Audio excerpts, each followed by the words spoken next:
Je me suis réveillé ce matin-là en ressentant quelque chose que je n'avais pas ressenti depuis des années, de l'espoir, pas exactement de l'excitation, mais quelque chose de proche. Je ne me soucie généralement pas des anniversaires. J'en ai passé trop souvent dans des courriels professionnels ou à faire semblant de savourer des gâteaux à moitié brûlés. Mais celui-ci était différent. Mira le murmurait depuis des semaines. Ma femme, la même femme qui avait oublié notre anniversaire, s'était montrée étrangement affectueuse ces derniers temps. Elle m'a même acheté un nouveau blazer le week-end dernier et m'a dit « C'est pour ton grand jour ». Quand j'ai demandé ce que cela signifiait, elle a juste souri « Attendez et voyez ». Mes parents étaient également de la partie. Ma mère, Teresa, m'avait appelé 2 fois cette semaine-là. Et Teresa n'appelle pas sans raison. « Tu n'oses pas faire des projets pour vendredi soir ?» Elle m'a prévenu avec son ton dramatique. Nous avons prévu quelque chose de très spécial. Mon père, Harold, le roi du sarcasme, avait même l'air sérieux lorsqu'il m'appelait la veille « Ne déjeune pas demain, fais-moi confiance ». Cela suffisait à lui seul à éveiller les soupçons. J'ai donc bloqué mon emploi du temps, vidé mon calendrier et même refusé une invitation à dîner de Malik, l'un de mes plus vieux amis. C'est mon 45e. Je lui ai dit que je pensais que ma famille faisait quelque chose pour une fois. Il m'a taquiné. Bien sûr, les miracles se produisent. Vers 16 heures, Mira m'a envoyé un texto « Habille-toi bien, tu vas adorer ». J'ai souri à mon téléphone comme un écolier. J'avais choisi un bar sur le toit que j'ai toujours adoré, Overlook Lounge. Un endroit confortable et élégant avec une vue sur la ville qui vous fait vous sentir plus grand que vos problèmes. Le genre d'endroit où, pendant quelques heures, le monde ralentit. Je suis arrivé tôt. Le personnel avait mon nom sur une liste de réservation, service de bouteilles avec vue sur le coin d'un stand privé. Quelqu'un avait tout mis en œuvre. L'hôtesse m'a conduit à une table joliment dressée, bougies, champagne bien frais, carte de visite. J'ai supposé que les invités étaient simplement en retard. Mon téléphone n'a eu aucun appel manqué. J'ai envoyé un texto à Mira ici, ça a l'air incroyable. Pas de réponse. Alors je me suis assis et j'ai attendu. 30 minutes se sont écoulées, j'ai ouvert le menu. Je ne voulais pas avoir l'air nerveux, mais le serveur pouvait dire que quelque chose n'allait pas. Voudriez-vous commander en attendant, demanda-t-il poliment. Non, non, je vais bien, j'attends juste quelques personnes. J'ai dit 1 heure. J'ai commencé à avoir froid, même s'il faisait chaud. Pas à cause de la météo, mais de quelque chose à l'intérieur, de ce genre de frisson qui s'insinue dans votre poitrine lorsque les faits commencent à former une image que vous ne voulez pas voir. J'ai essayé d'appeler Mira straight vers la messagerie vocale. J'ai appelé ma mère. Pas de réponse. Mon père, même chose. Puis mon téléphone a craqué. Nouveau message de Mira. C'était une vidéo.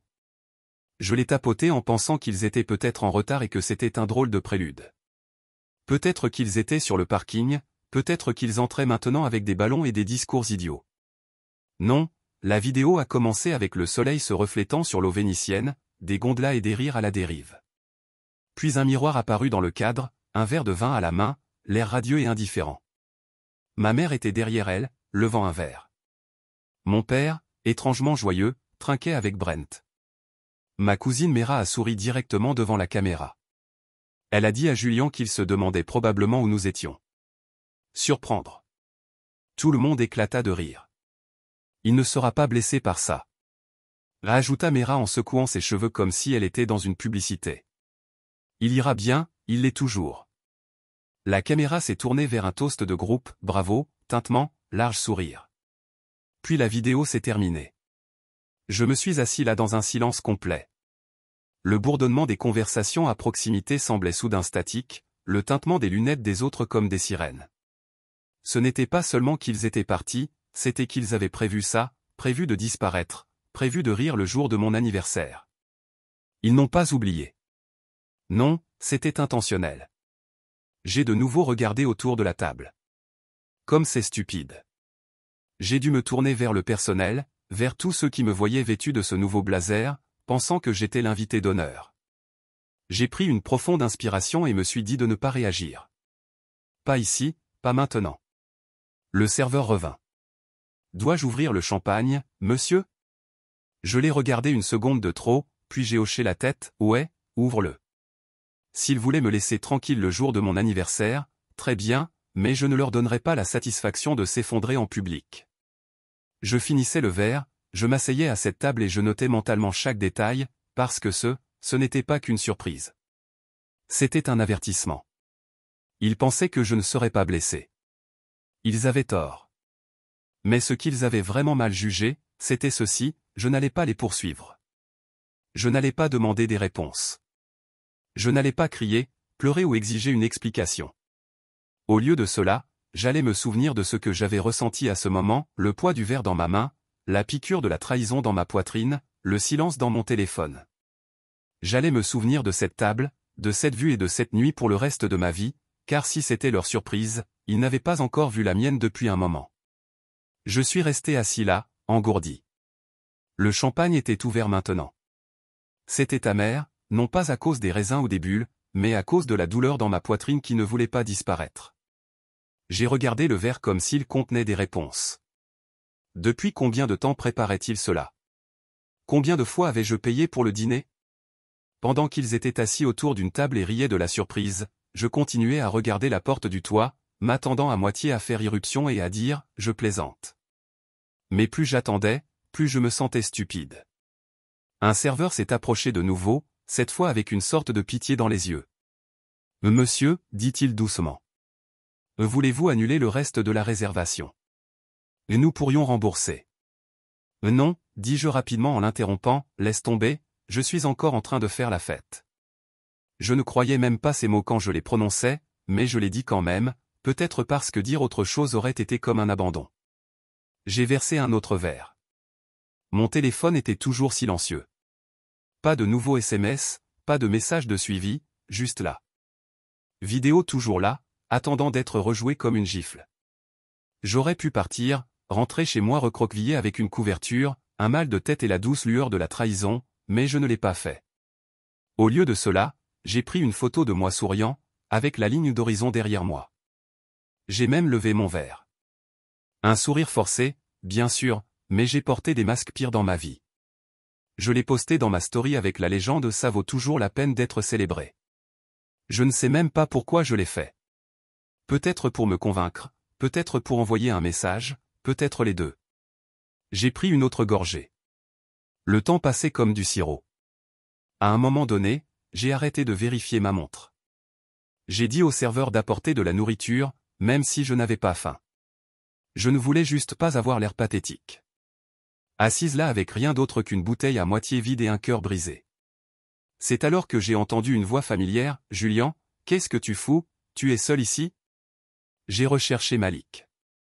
Parmi toutes les personnes qui sont entrées dans ce bar, c'était Malik Johnson, colocataire à l'université, ancien témoin, le genre d'ami qu'on ne voit pas pendant des mois mais avec qui on se revoit quand on le voit.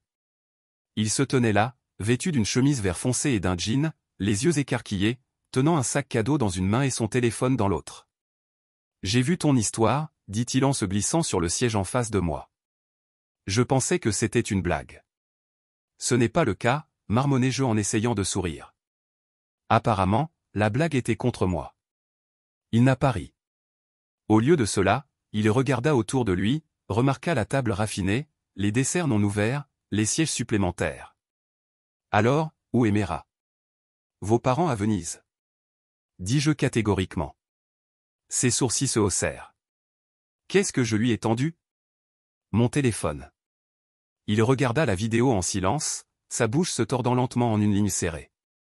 À la fin, il a raccroché le téléphone et a déclaré « Ces gens sont fous ». J'ai hoché la tête mais je n'ai pas parlé, car qu'y avait-il à dire? Il se leva brusquement, « Tu ne passes pas cet anniversaire comme ça, pas sous ma surveillance. Je connais quelques personnes dans le bâtiment. Donnez-moi 15. Je voulais discuter, lui dire que je ne voulais pas de fête de pitié, mais la vérité était que je ne voulais pas non plus être seul, alors j'ai juste hoché la tête. 15 minutes se sont transformées en 40. Et juste comme ça, ma table calme et trempée de honte est devenue tout autre chose. Malik est revenu avec 3 amis, 2 femmes et un gars de son bureau. Ils étaient bruyants, drôles et ne posaient pas trop de questions. Ils ont acheté une autre bouteille. Ils ont dansé sur la musique d'un haut-parleur proche. L'une des femmes, Jasmine, a insisté pour prendre un selfie avec moi. « Tu as de belles pommettes », dit-elle. J'ai ri pour la première fois de la nuit. D'autres personnes se sont jointes. Malik a posté quelque chose sur son fil d'actualité de dernière minute ou une fête d'anniversaire pour une vraie et m'a tagué bientôt. Quelques autres amis du travail sont arrivés. Je ne savais pas comment cela se passait, mais la table s'est remplie. Les gens ont commandé des entrées, quelqu'un a commandé un gâteau, un inconnu m'a tendu un cigare et m'a dit « On dirait que tu as besoin de ça », et bizarrement je l'ai fait. J'ai commencé à me détendre. La musique était plus chaleureuse, la nourriture avait retrouvé du goût. J'ai raconté des histoires de l'université. Quelqu'un a porté un toast à la légende de l'anniversaire qui a survécu à l'abandon et en a fait une ambiance. J'ai trinqué avec des gens dont je ne connaissais même pas les noms, et quelque part entre le troisième verre et l'assiette de dessert partagée, j'ai senti quelque chose changer. Le chagrin n'a pas disparu, mais il a cessé d'être un mur. C'est devenu une pièce dans laquelle je pouvais me tenir debout sans étouffer. Je n'ai pas vérifié mon téléphone pendant des heures. Quand je l'ai finalement fait, j'ai dû faire défiler les appels manqués. Au début, c'était 1 ou 2 de mes rats, puis 10, puis 15, puis une rafale d'appels de ma mère, puis Brent, et même Harold. À minuit, le total était de 74 appels manqués. J'ai activé le mode avion et j'ai remis le téléphone dans ma veste. L'ironie de tout cela, c'est que la seule nuit où je n'attendais pas au téléphone était la nuit. Ça n'arrêtait pas de sonner, mais je n'ai pas répondu. Pas cette nuit-là, peut-être jamais. J'ai quitté le bar vers 2 heures du matin. Malik m'a accompagné jusqu'au trottoir et a passé un bras autour de mon épaule. L'année prochaine, il a dit, nous faisons cela exprès. Je te tiendrai. À cela, il hocha la tête, puis ajouta, il ne mérite pas votre silence, mais il ne mérite certainement pas non plus votre voix. Cela m'a marqué. Quand je suis rentré à la maison, j'ai enlevé le miroir du blazer et je l'ai accroché au fond du placard. Je me suis assis sur le bord du lit et j'ai regardé autour de moi, les photos encadrées de vacances, les œuvres d'art qu'elle avait choisies, les bougies que j'avais toujours détestées. Je ne me sentais plus chez moi. Je me suis allongé sur le lit, mes chaussures toujours en place, et j'ai regardé le plafond. Pour la première fois depuis longtemps, je ne me sentais ni mari, ni fils, ni portefeuille. Je me sentais comme un homme, et dans le calme de ce moment, j'ai pris une décision, ne pas me venger, ne pas riposter, mais avancer avec clarté, avec silence, avec puissance. Parce que s'ils pensaient que cette vidéo serait le dernier mot sur qui j'étais, ils ont oublié quelque chose d'important, je suis toujours là et je ne fais que commencer. C'est étrange, n'est-ce pas, que tous les signes soient là, brillants comme la lumière du jour, mais on ne les voit clairement que lorsqu'on arrête de faire semblant de ne pas le faire. Après cette nuit sur le toit, j'ai commencé à regarder en arrière, pas seulement à l'anniversaire, pas seulement à la vidéo, mais à tout ce qui l'a précédé. Et une fois que j'ai commencé à retracer la chronologie, l'image s'est formée rapidement.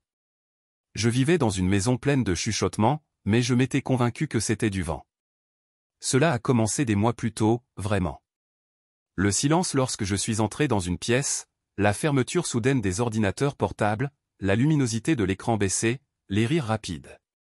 Chaque fois que je demandais ce qui était si drôle, Mera avait toujours une raison. Juste un mème, dirait-elle. Une discussion de groupe stupide. Je l'ai cru. Ou peut-être que je n'avais tout simplement pas envie de discuter. C'est le problème de l'amour. Vous n'arrêtez pas de vous dire qu'il n'y a rien derrière le rideau parce que l'alternative fait trop mal. Mais maintenant je le vois. Tous les dîners du dimanche sont devenus inconfortables, non. Pas pour une raison évidente, mais parce que l'énergie a changé. Ma mère Teresa me regardait avec cet étrange sourire comme si elle plaisantait, un sourire suffisant et complice qui restait même lorsque j'essayais de changer de sujet. Elle disait des choses comme « Vous nous remercierez bientôt » ou « Croyez-moi, cette année vous surprendra ». Je pensais qu'ils étaient peut-être juste excités par le projet d'anniversaire, peut-être qu'ils préparaient quelque chose de sucré. Je n'avais pas réalisé qu'ils affûtaient des couteaux et les enveloppaient dans des rubans. Même Brent, mon cousin, qui ne se souciait que de lui-même, a commencé à agir comme s'il savait quelque chose. Je ne me suis pas préparé à vous faire perdre la tête. Il m'a dit un jour en passant chez moi de récupérer un miroir chargeur que j'avais emprunté. J'ai ri à ce moment-là, pensant que c'était peut-être une surprise de voyage en famille ou quelque chose d'inoffensif. Il fit un clin d'œil en sortant. Ce n'était pas un clin d'œil de gentillesse, c'était un clin d'œil de quelqu'un qui avait regardé la trappe se construire et qui avait hâte de me voir passer à travers. Le frère de Tristan Mira en était un autre. Il avait commencé à s'absenter du travail plus souvent. Quand je lui ai demandé si tout allait bien, il a répondu avec son charme paresseux. Je profite juste un peu de la vie. Il m'a dit, tu devrais essayer aussi. Plus tard, j'ai découvert qu'il s'absentait du travail pour aider Mera à finaliser ses réservations de voyage. Payé, bien sûr, avec mon argent.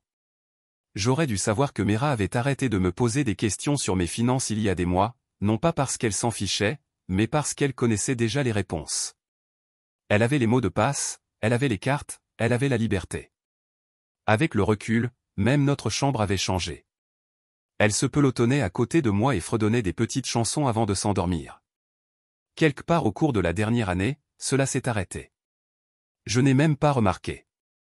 Quand une nuit, j'ai levé les yeux et j'ai réalisé que je ne l'avais pas touchée depuis des semaines, peut-être plus longtemps.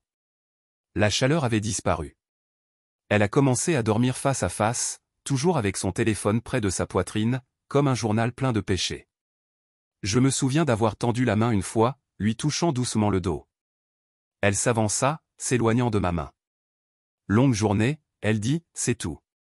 Il y a cette chose qui arrive quand quelqu'un cesse lentement de t'aimer. Ce n'est pas une explosion, c'est une érosion, une douce usure quotidienne de l'affection, de la connexion. Vous ne l'entendez pas, vous ne le ressentez pas au début, mais un jour vous réalisez qu'il y a un trou là où se trouvait quelque chose, une présence, un battement de cœur, une âme. Après le désastre de mon anniversaire, j'ai commencé à déménager dans ma propre maison comme un étranger. Mera n'était pas encore revenue, mais son énergie était toujours là.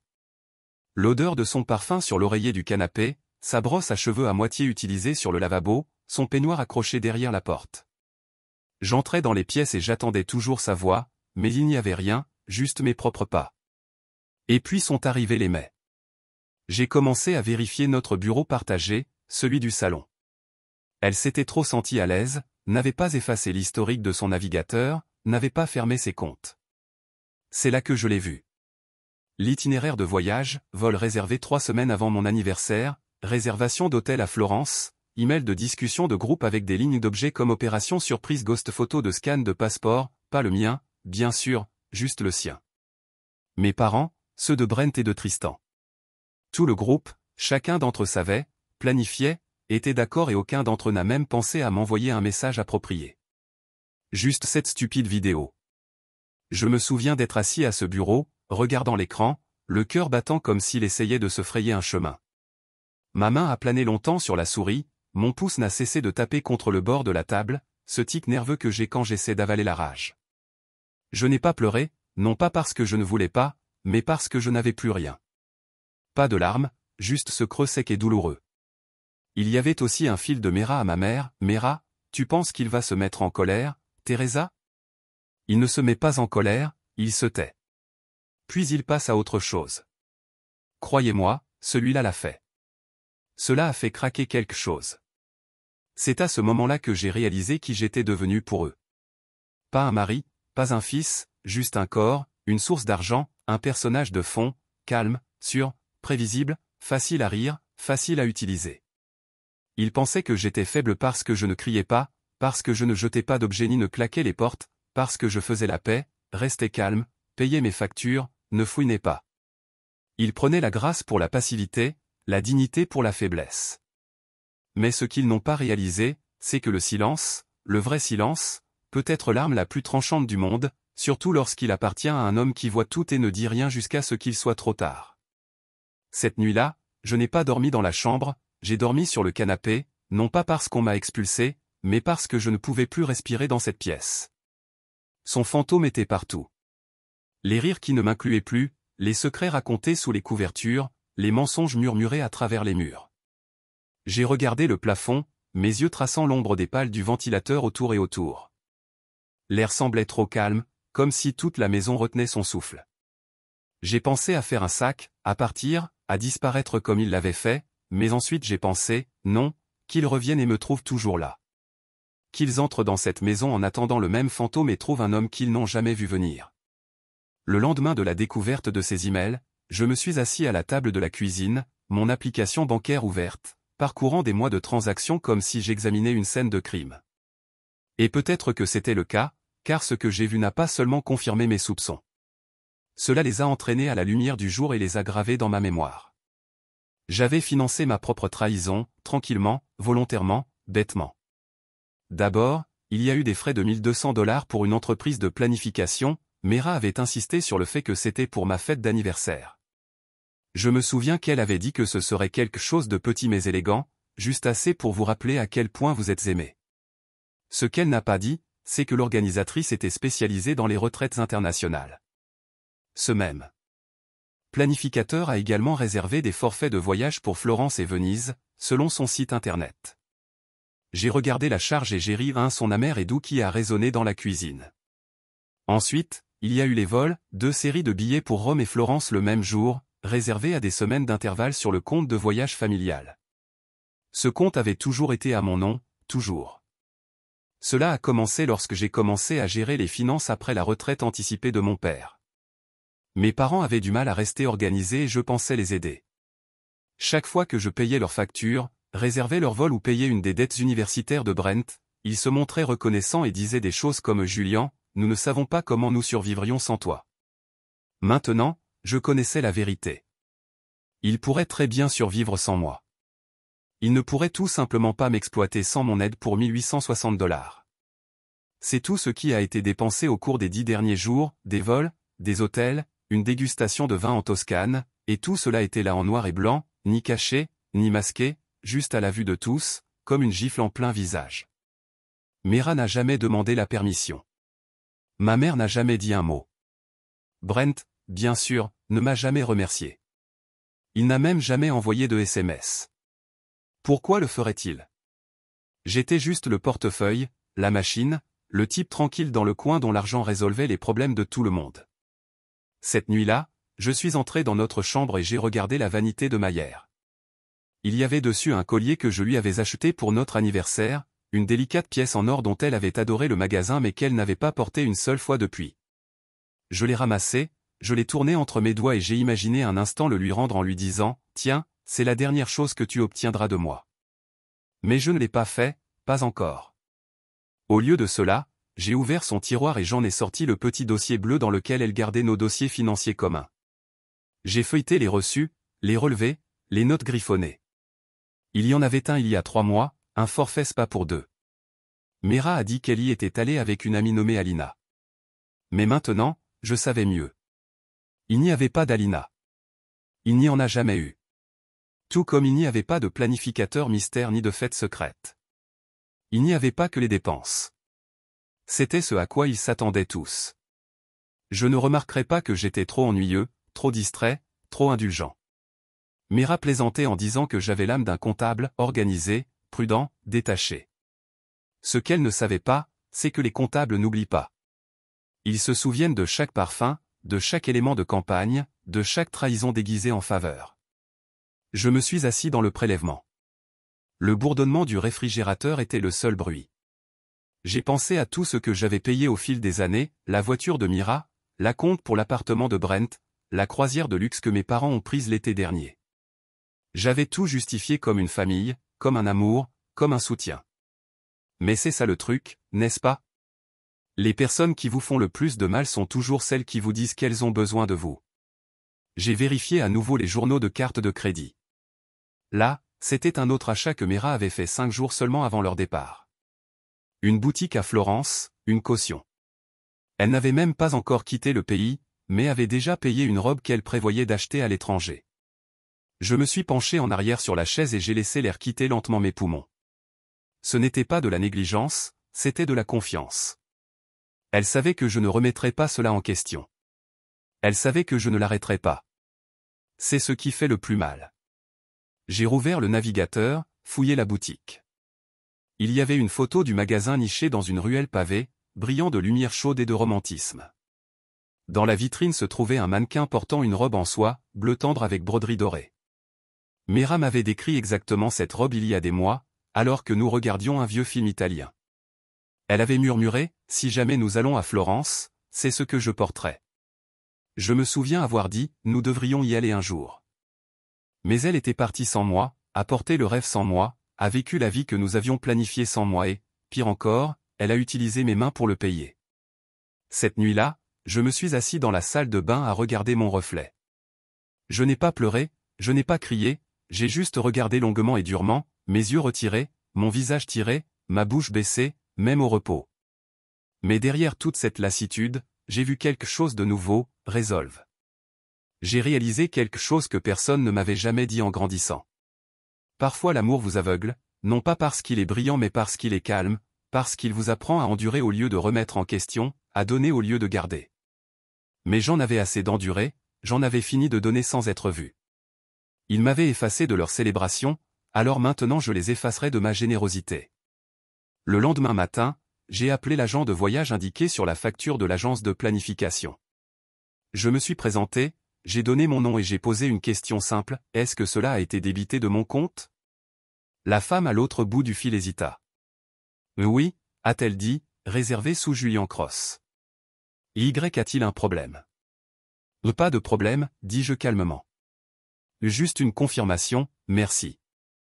Ensuite, j'ai ouvert mon ordinateur portable et me suis connecté à tous les comptes, banque, crédit, épargne, voyage.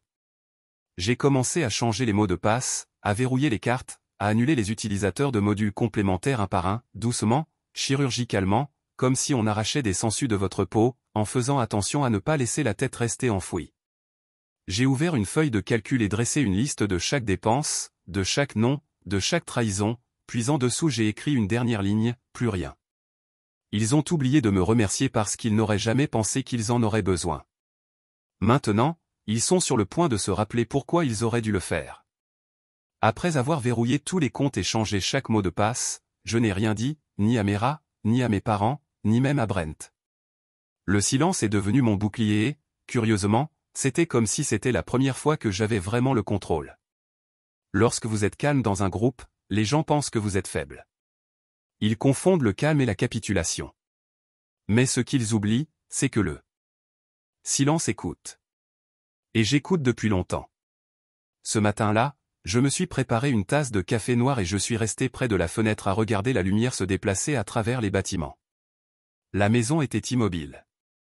Mira n'était pas encore rentrée, mais je savais qu'ils étaient de retour au pays.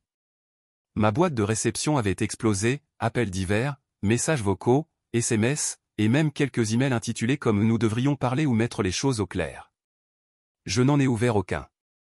Je n'en avais pas besoin. Quoi qu'ils aient à dire, j'avais déjà entendu la vérité dans leur rire. J'ai posté une photo à la place, quelque chose de simple, moi sur le balcon, vêtu d'une chemise noire propre, tenant un verre de scotch sur la ville derrière moi. La légende disait, toujours en fête. Merci au vrai. Je n'ai tagué personne, je n'ai rien expliqué, mais en 10 minutes, les appels ont doublé, Mera, ma mère, Brent, et même Harold, qui ne m'a pas appelé seul depuis des années. Soudain, tout le monde eut envie de parler. Ils étaient tous inquiets, non pas parce que j'étais blessé, mais parce que je ne réagissais pas comme ils l'espéraient. Ils se préparaient à une crise de colère, à une crise, à une demande dramatique pour être à nouveau inclus. Mais je leur ai plutôt donné le silence. Et il s'avère que le silence est terrifiant lorsqu'il vient de celui que vous pensiez maîtriser. Mera a laissé 4 messages vocaux ce matin-là. Et, tu peux me rappeler? Tout cela est disproportionné. C'était censé être une blague, tu sais. Comme une drôle de surprise. Je ne pensais pas que tu le prendrais si personnellement. Et plus tard, Julian, s'il te plaît, tout le monde est contrarié. Maintenant, ma mère dit, tu dramatises, appelle-moi. Et finalement tu fais peur aux gens. Bren dit, vous n'avez répondu à personne. Cela ne vous ressemble pas. Qu'est-ce que vous faites?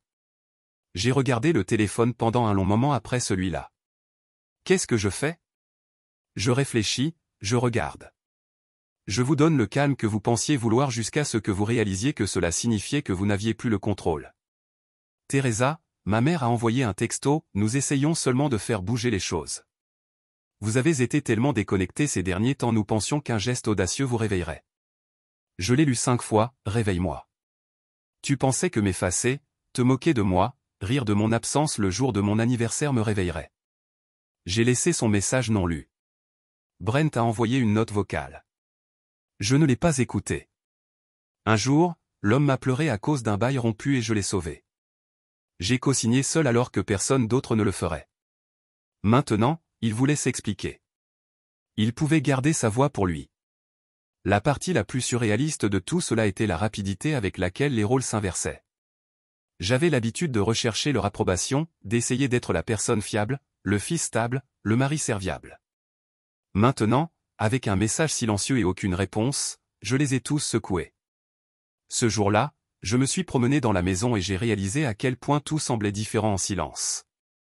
La table de la salle à manger où nous avions partagé des dîners paraissait soudain trop soignée, trop mise en scène. Le canapé sur lequel nous nous blottissions pendant les films était froid, trop soigné. Le couloir, photos, vacances souriantes, portraits posés, ressemblait à une fiction.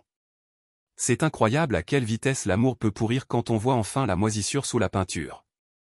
Je me suis assis au bureau et j'ai commencé à tout organiser, documents juridiques, relevés de comptes, mots de passe.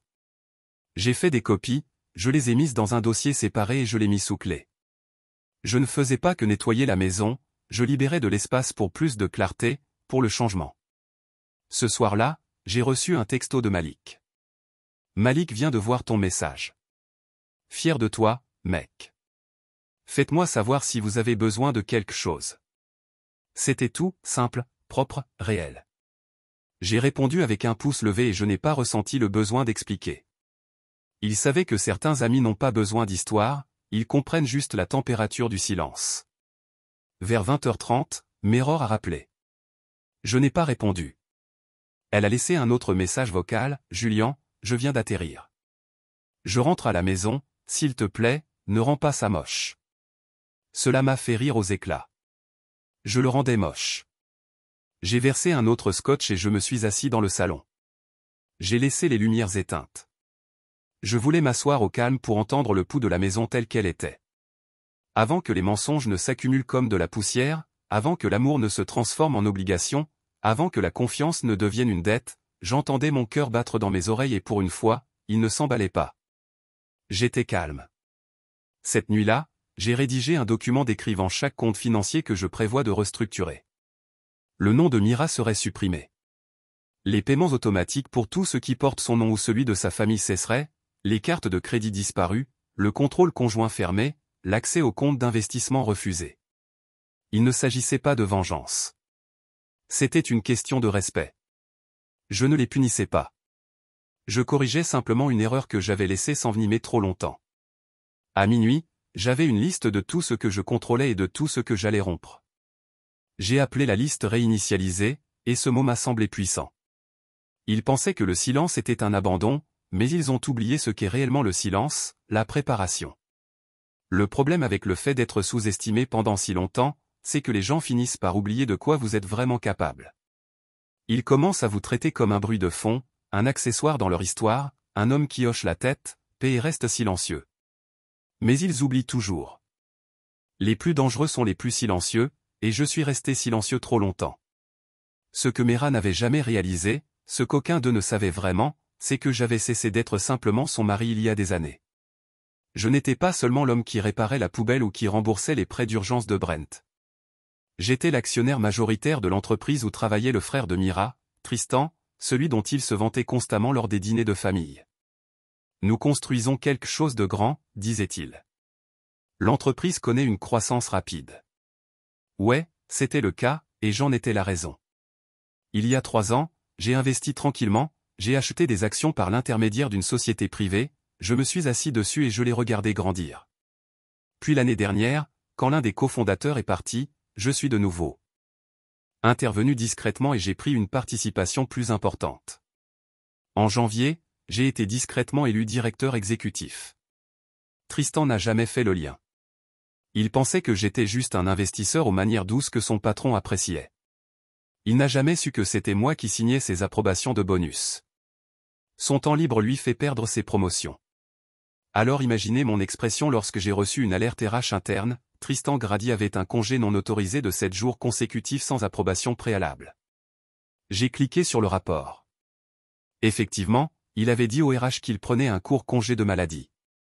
Mais les photos qu'il a publiées sur son compte public disaient le contraire, en sirotant des cocktails à Florence, des selfies torse nu sur des bateaux, des hashtags comme Dies vivre ma meilleure vie et Dies premier voyage en famille. Le nerf. Il n'a même pas essayé de le cacher, pensant probablement que personne ne le remarquerait. J'aurais pu le signaler immédiatement, j'aurais pu l'envoyer directement au comité de discipline, mais je ne l'ai pas encore fait. J'ai enregistré le rapport, je l'ai imprimé et je l'ai placé dans un dossier. Ce dossier contenait déjà des enregistrements des récentes accusations de Mira, des gels de comptes communs et une liste croissante de tout ce que j'avais découvert depuis cette nuit d'anniversaire. Je n'étais pas prêt à frapper. Je voulais qu'il se sente en sécurité encore un peu. Je suis allé au bureau le lendemain, assis dans le coin de l'étage exécutif dans le bureau aux parois de verre. Personne n'a jamais pensé qu'il m'appartenait. J'ai salué tout le monde poliment, sans mentionner une seule fois le nom de Tristan. Laissez-le croire que tout allait bien. Que le monde entier continue de penser que je n'étais qu'un mari fatigué qui a été oublié le jour de son anniversaire. Laissez-les tous siroter un expresso et faire comme si rien ne se déroulait sous eux. Je ne me contentais pas de retirer mon argent. Je récupérais ma présence. Vous voyez, j'avais construit plus que de la richesse.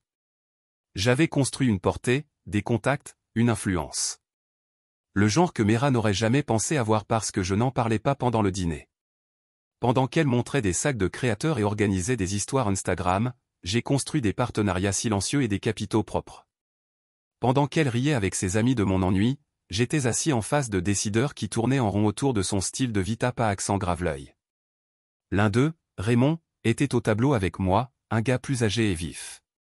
Il m'a pris à part dans l'ascenseur et m'a demandé, alors j'ai entendu dire que vos beaux-parents font un peu sensation à l'étranger. J'ai haussé les sourcils. C'est vrai, disons simplement. Certaines personnes oublient qu'ils signent leur chèque, répondit-il, me tapotant l'épaule. Je n'ai pas répondu. Je n'ai pas eu à le faire. Très bien, habillée dans cette robe sky blue, elle a dit qu'elle a rêvé si elle est allée à Florence. Était juste censé être amusant.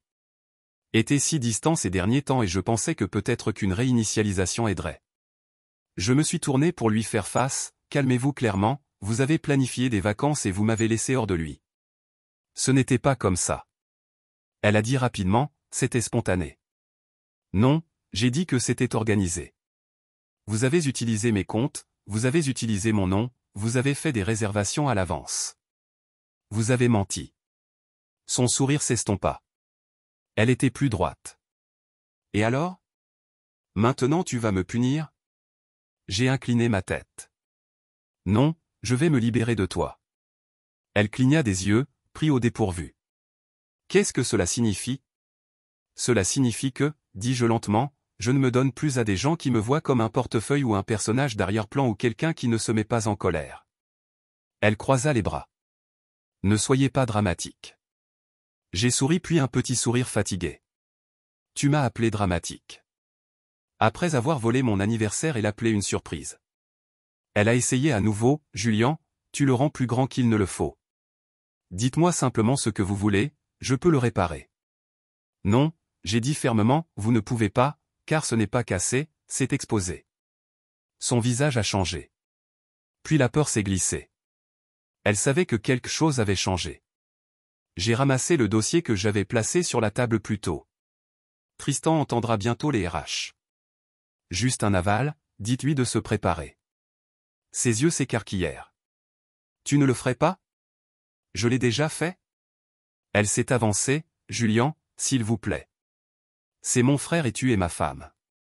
J'ai répondu, au moins tu l'étais. Je l'ai laissé debout là. Je n'ai pas crié, je n'ai pas pleuré. Je n'en avais pas besoin, car la chose la plus puissante que j'avais apprise était la suivante, je n'avais pas à élever ma voix pour élever ma valeur.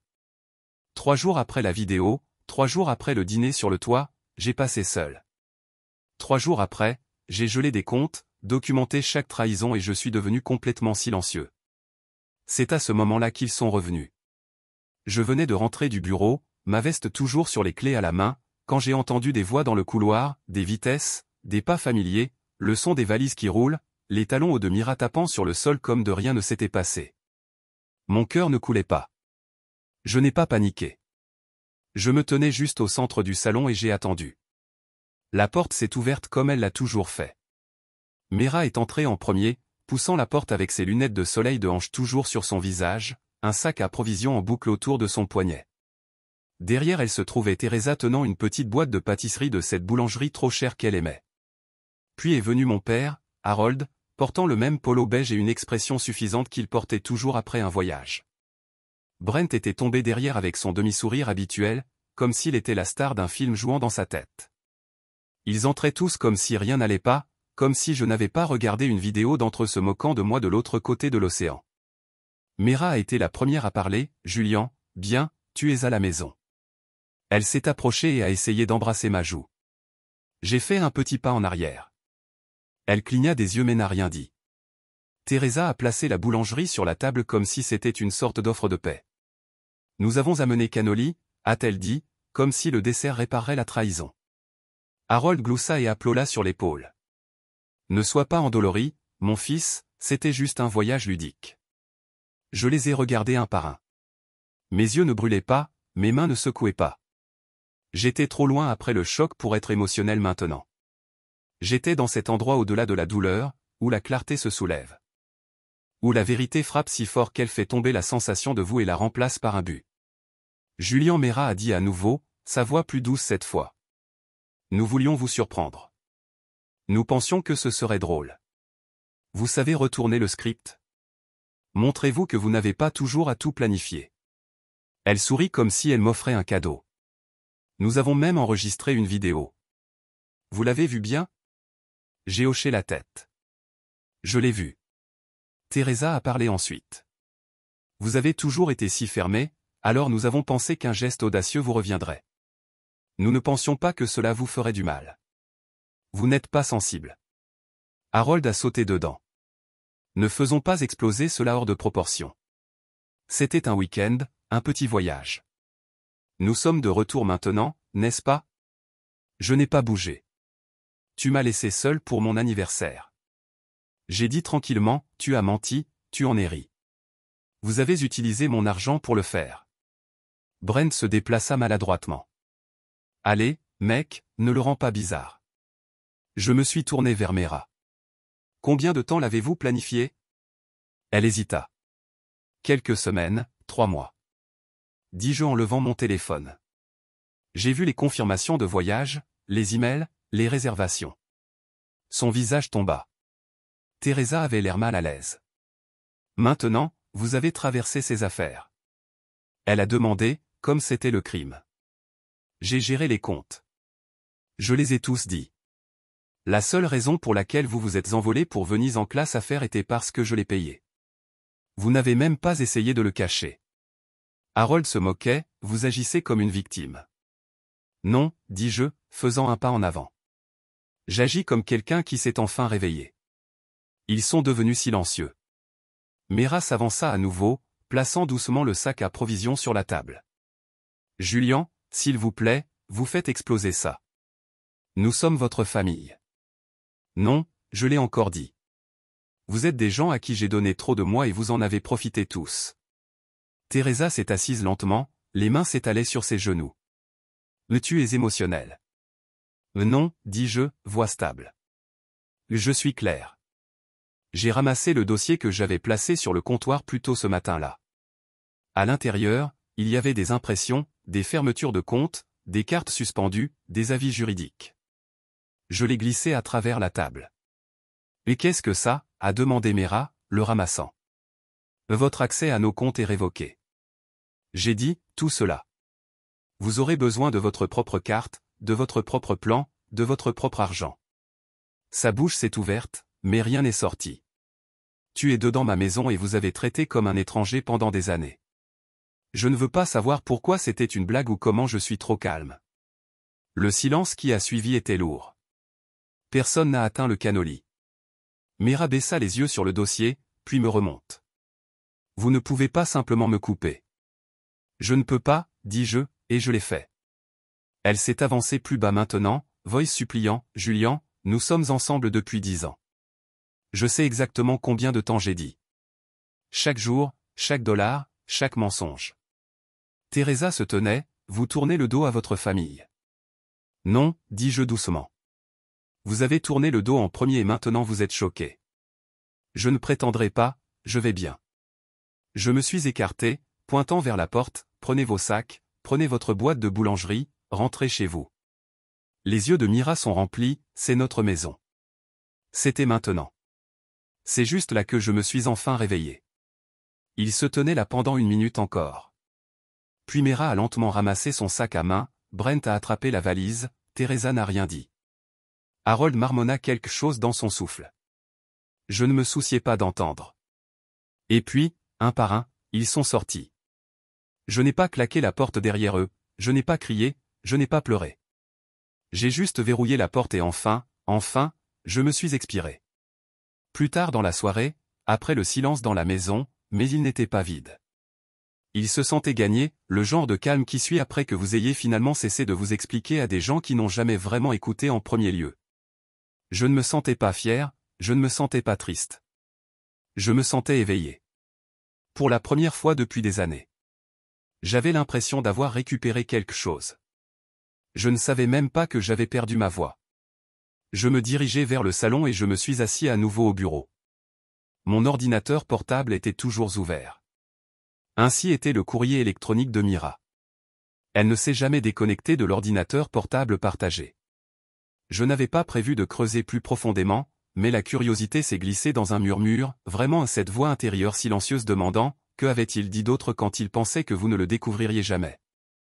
J'ai cliqué sur la boîte de réception lentement.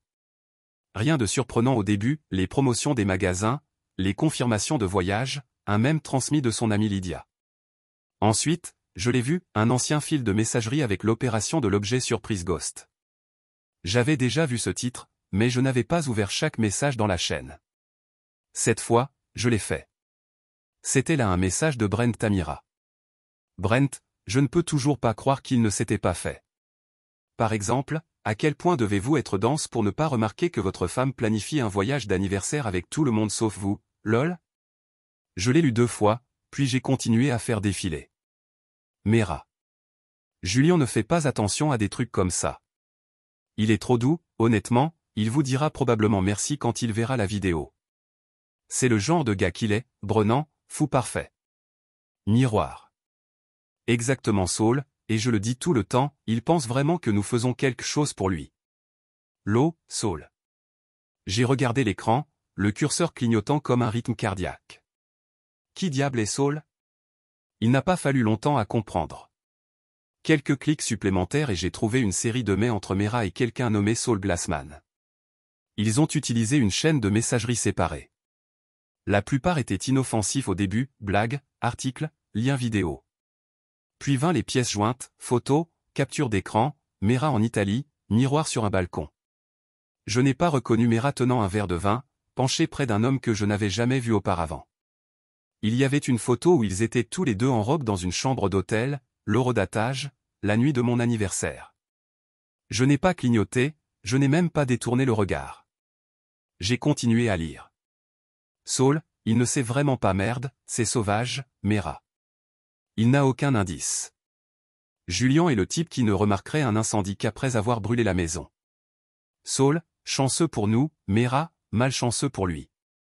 Je me suis assis sur la chaise, chaque centimètre de moi.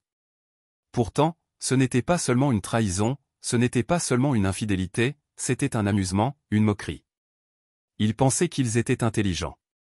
Ils pensaient que j'étais un imbécile perdu dans les feuilles de calcul et les courses d'épicerie. Ils étaient tellement confiants dans leur petit jeu qu'ils ont laissé les morceaux assis à l'air libre. J'ai ouvert un autre onglet et envoyé un message à mon avocat, Adrien. Elle et moi avions travaillé ensemble pendant des années par le biais de mon entreprise, de confiance, efficace. Elle avait géré de grands contrats et des litiges sans clignoter. Je ne lui ai pas tout dit, je viens d'envoyer un message, veuillez préparer une stratégie de départ complète, personnelle et financière. J'aurai besoin d'une consultation d'ici la fin de la semaine. J'ai fermé l'ordinateur portable. Après cela, je n'avais pas besoin d'en lire plus. J'en avais vu assez. Chaque confirmation que je ne savais même pas dont j'avais besoin était maintenant une flamme qui brûlait tranquillement l'ancienne version de ma vie, mais je ne ressentais pas de rage. C'est ce qui m'a surpris. Je pensais que je serais furieux, je pensais que je briserais quelque chose, mais à la place, je ressentais entièrement autre chose, le soulagement. Soulagement que je ne l'avais pas imaginé, que la tension dans notre maison n'avait pas été une paranoïa, que je n'étais pas fou de me sentir comme un étranger dans ma propre vie. La pire partie de la trahison n'est pas l'acte lui-même, c'est l'éclairage des gaz, la façon dont ils vous font vous sentir coupable de poser des questions, de remarquer, de prendre soin, et une fois que vous avez appris la vérité, tout ce poids tombe comme une vieille armure. Le lendemain matin, je me suis levé tôt et j'ai préparé du café. J'ai joué de la musique bruyante et lisse et ouvert les fenêtres pour laisser entrer le soleil. Mera n'était pas revenue.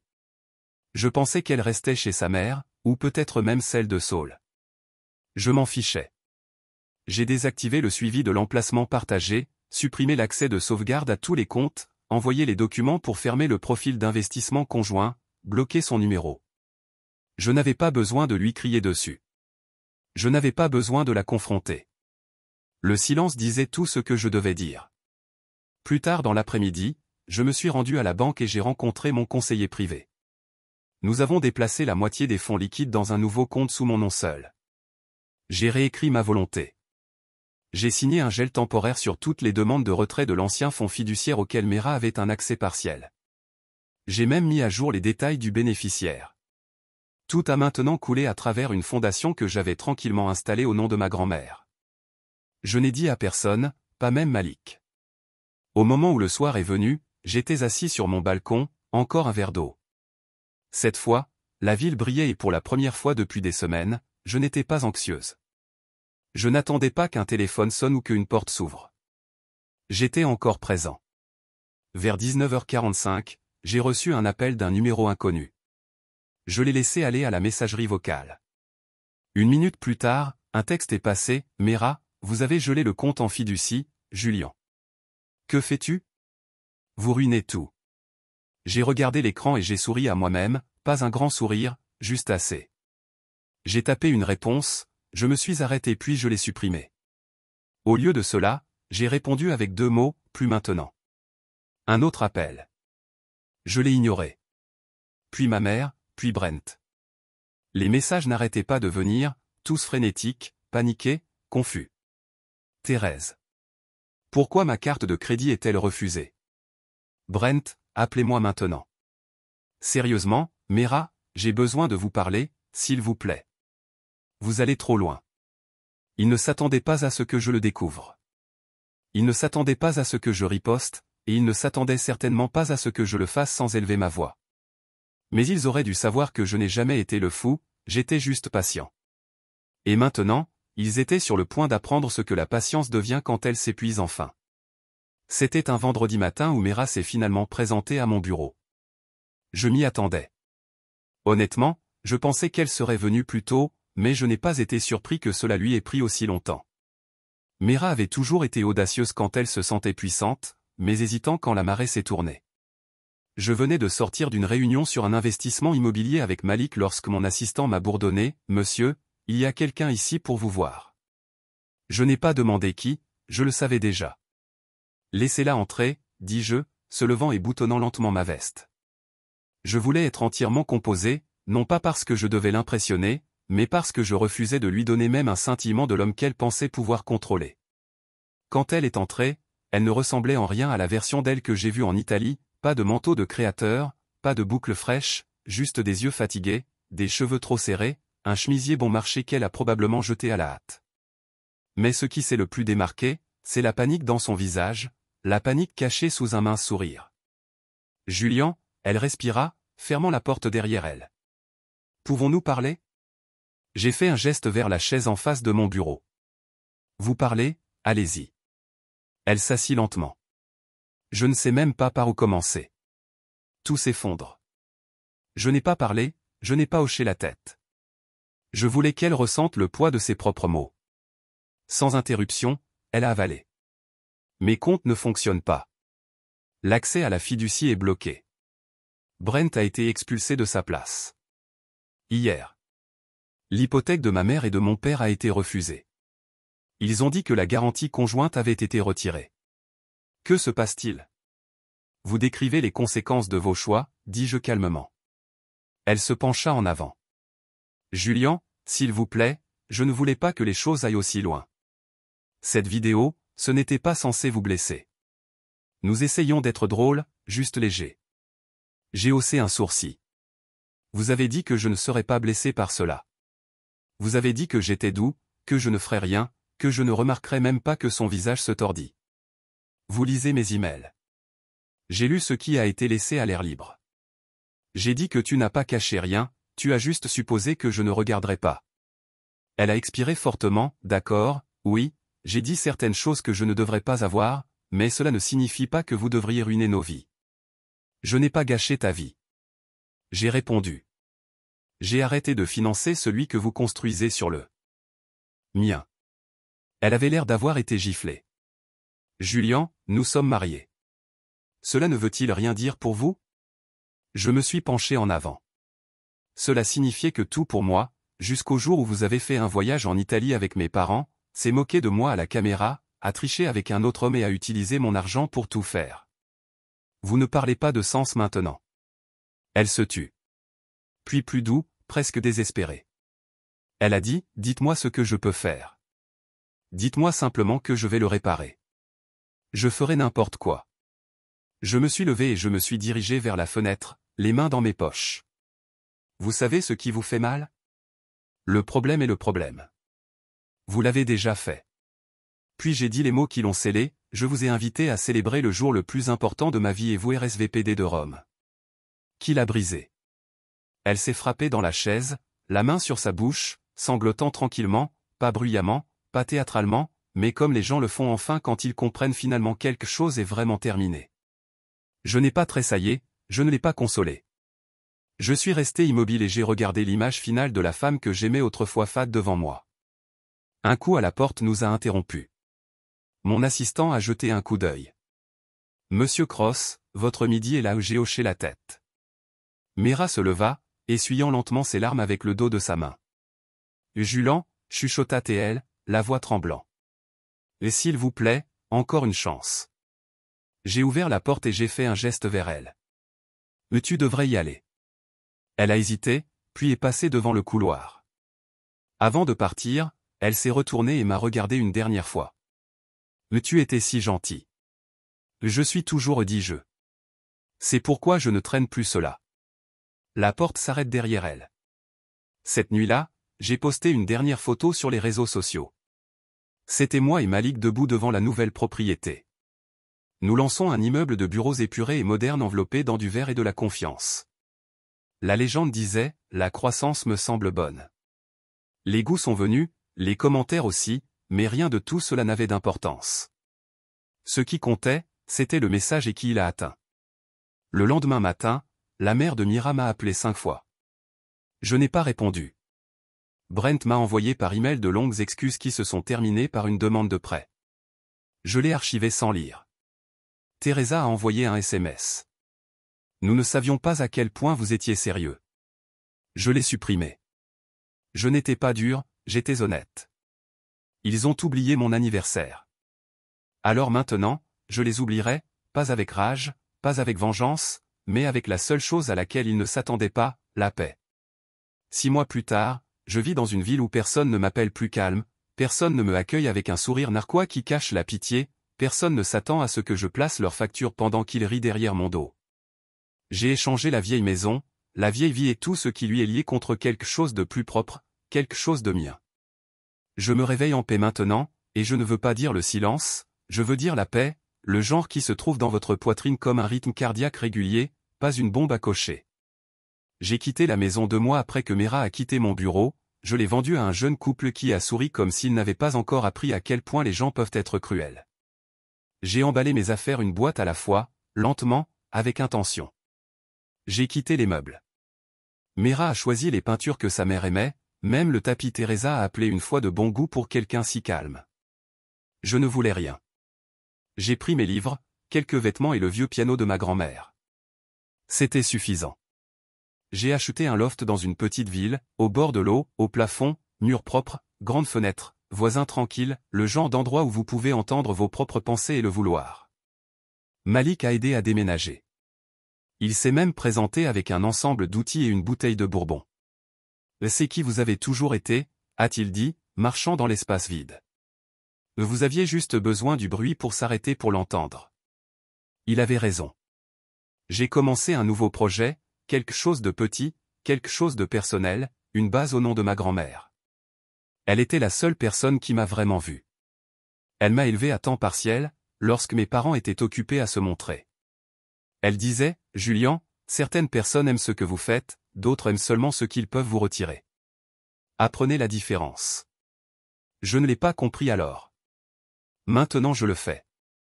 La Fondation offre des subventions commerciales aux hommes qui recommentent, divorcés, déplacés, négligés. Non pas parce que je suis amer, mais parce que je sais ce que c'est que de se sentir effacé, à vous dire que vous n'avez pas d'importance, jusqu'à ce que votre silence devienne un problème. Nous avons aidé 12 hommes jusqu'à présent.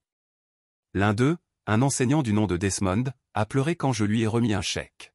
« Mais tu ne me connais même pas », a-t-il dit. J'ai souri. « Je sais assez », lui dis-je. « Je sais ce que c'est que de tout perdre et de réaliser que tu n'étais jamais vu en premier lieu. J'ai construit une vie maintenant où je n'ai pas besoin de permission d'importer. Mon calendrier m'appartient, mon énergie m'appartient. Mon argent, ma gentillesse, mon temps, tout le mien, je ne suis pas en train de débattre la déception et déçu. Lettre de point.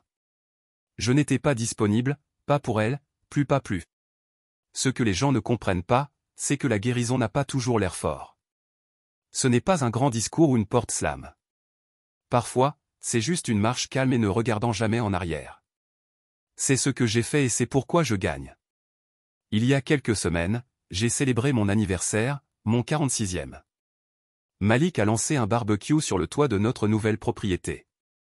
Ce n'était pas sophistiqué, pas de discours, juste des rires, un vrai rire, le genre qui ne laisse pas un mauvais goût dans la bouche. Les gens se sont présentés qui ne voulaient rien de moi.